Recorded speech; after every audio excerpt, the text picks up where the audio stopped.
Hello, everyone. This is Rick, and welcome to Astral Club. This is Questions About My Angel, Part 2. Before we get into it, just want to mention Patreon. If you'd like to support the work of Astral Club, you can do so by joining Patreon. You get no commercials when you see our videos. There is an email where we can talk back and forth. And there are advanced videos which will come to you on Sunday rather than having to wait for them on Wednesday and Saturday. Next up, private lessons. If you'd like a private lesson from me, be more than glad to help. You can learn to astral project, or you can improve your own astral projection experience and quality and quantity. You can find an email where you can get more information in the description, along with a link to Patreon if you'd like to support us there as well in the description. Let's get into the second part. If you recall from the first part, there was a number of questions that were posed by Astral Club members about my angel, and I did my best to answer them based on the information that I've been given. Kip Rode is the author of this next question, as well as, I don't remember if I had mentioned him as the author of the last couple questions in part 1, but he was. Okay, so let's call this number 8 because we're kind of continuing from part 1. Were you created? That is my angel. If so, by what force or being? His answer was that we were all created, as all things are, by intelligent infinity. He said, because I made a face when he said that, he said, if you meditate on those two English words, intelligent infinity, you will begin to gain all the wisdom you seek on this particular topic. So, if you're of the inclination to do so, do some meditation. Let me know what you come up with. Number 9. Does your angel have a supervisor? His answer was quite succinct. Yes. And that's all he could say. Number 10. What is the hierarchy concerning angels? His answer was humans are always looking for hierarchies. It's how you think as a tribal species. In your terms, there are the archangels and then the angelic host. I know it's probably infinitely more complex than that, but I had the feeling he was trying to put it in as simple a terms as I and others could understand. I think we're probably making an error in asking that question the way we did. We humans are really into our hierarchies. Starting from our old tribal cultures when we, evolved into our modern form hundreds of thousands of years ago. And who knows, maybe even going back further than that in our proto ancestors. But there's always been this leadership idea. And certainly, once we started codifying and creating cities, then we really got into the whole hierarchy mindset. And if you think about it, can you even consider a life on this planet where there are no bosses, no political leaders, no religious leaders, no opinion leaders? It's part of how we think. It's part of who we are. And I think that's a deliberate blindness on our part. I think eventually we need to graduate from this very limited mindset. We're always looking for who's in charge, like some sort of Karen who's upset that she didn't get her way, and she instinctively looks to take it to the next level, implicitly believing that if she can just go high enough, she'll find someone with the authority to give her whatever she desires. Okay, next up, number 11. And these are all still Kip Road, by the way. He wanted to know what actions my angel, and I imagine by extension other angels, perform in a 24-hour day. My angel answered this was, as you know, the 24-hour day that you observe is an artificial construct. It has no bearing on his or the ability of other angelic entities to act. All time is occurring right now. And from an angelic standpoint, they can do a trillion activities in what we would call a split second. So that there's really no meaningful way to answer such a question because, once again, we humans are stuck in our small mindset. We have this belief that there's a past, a present, and a future, that time is a limited, rare commodity. As such, we're constantly trying to find ways where we can be more and more productive, get more and more done in our perceived limited amount of time. 24-hour day is just an easy metric of time that we all can easily understand because it's the way we live. We live by the 24-hour clock. However, this, as my angel says, is a completely artificial construct. It has no bearing on his ability to act or the ability of the angelic host to act. He can perform more actions, duties in a split second than our limited human brains can possibly grasp. Think about that for a second. Think about that. We are ants trying to understand how giants live. It's just we don't have the words for it. We don't have the understanding for it. Heck, we don't have the brain capacity to truly understand what it is an angel or an angelic host is capable of accomplishing. So his answer, though it feels like it's unsatisfactory, is literally the best answer that I can possibly, or that he could possibly offer. So take that as it is. Okay, the next one is an interesting one. Kip asked, were the Nephilim real?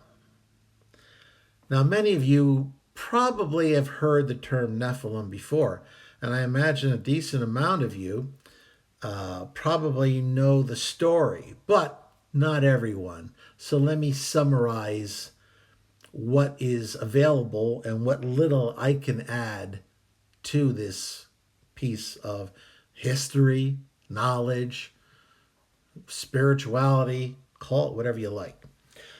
Okay, the Nephilim, it translated from the Jewish text. And whenever you're translating texts like this, you do the best you can, but it's never quite exact. At any rate, Nephilim is loosely translated as the hybrid sons of fallen angels. The story goes like this, and I'm using the book of Enoch, from the Apocrypha of the books of the Bible. Enoch was a popular Christian text that was written starting around 200 of the Common Era, 200 CE, or 200 AD if you want to use that. And then it was continued to be written for some years after that. It was, as I said, an interesting and popular text among Christians, but it eventually didn't make the cut for the books of the Bible. The fact that it was preserved tells us that there was enough what might be termed, or what would have been termed at a certain point in Christian history, there was enough heretical sects that kept this book of Enoch safe so that it would not disappear. And, of course, it emerged, many hundreds of years after the Bible was accepted, and at a time when it was safe to pull out a book like this. It tells the story that was before Noah's flood. It tells the story of these, quote, fallen angels who came to earth and found the daughters of men comely, which is an old-fashioned term saying that they thought they were hot. They were attractive. As such, they were said to have mated with these daughters of men, which was a forbidden thing. And as part of this, they created these giants or men of renown. Anything from, your Hercules type demigod to harmful monsters and violent giants that wrought havoc on the earth. These Nephilim were also said to do much worse. They taught men the art of war, how to make swords and spears, arrows, and taught them how to kill and to wage war. They did many other things too, including teaching women about cosmetics. I don't know if they realized they were creating $1 billion industry back then, but there you go. So, these creatures as the story goes, realized eventually that they were in trouble because they were discovered by the God of the Bible. As such, they sort of asked Enoch, who was considered a holy man, to act as a go-between between them and God and to ask for pardon for their sins. So Enoch did this, and he went back and forth a couple different times. The bottom line was, the God of the Bible said it's supposed to be angels acting as go-betweens between man and God, not the other way around. So these fallen angels, or Nephilim, did not receive the mercy that they asked for, and it was said that they were imprisoned forever in a subterranean prison. That's how the story is told in the book of Enoch. The answer that I got was a little bit different, although it still follows similar plot lines.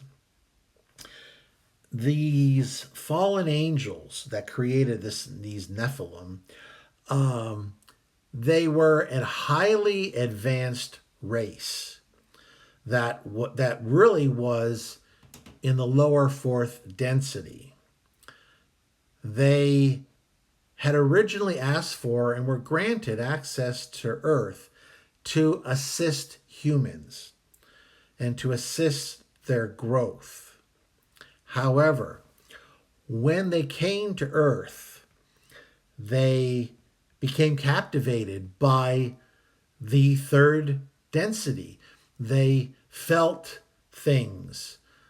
They had emotions that they thought had been banished for higher thought processes. They became enamored of physical beings like human women.